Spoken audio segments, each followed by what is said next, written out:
Hey my dear children, so today we are going to see an amazing 3D model. Guess what? Yes, it is nothing but the pancreas. Yeah, look at the leaf-like structure there. Right now, what is that called as? The pancreas, right? And you can see the pancreatic duct which is coming from within.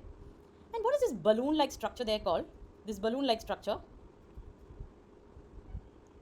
What do you think this balloon-like structure is called? That is called the gallbladder, right? So basically this and this is nothing but the right and left hepatic duct. Hepatic means it's joined to the liver. So the liver is not shown here. So you can see just the duct alone. So that together forms the common hepatic duct. So now this gallbladder will store the bile juice. Who's producing the bile juice? Liver. While the gallbladder is a small structure which holds the bile juice. And this duct which is coming out of the gallbladder is the cystic duct. So the cystic duct and the common hepatic duct fuse together to form the common bile duct. And let me show you the backside.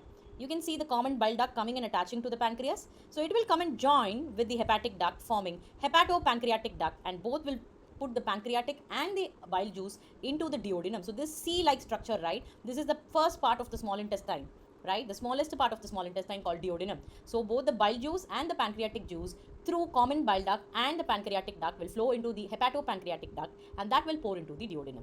Such an amazing thing, right? I'll show you another picture. Here you can see the ducts clearly. So let me mark it for you. Left hepatic, right hepatic duct fuse together to form the common hepatic duct. Gallbladder is having the cystic duct. The cystic duct and the common hepatic duct fuses together to form the common bile duct.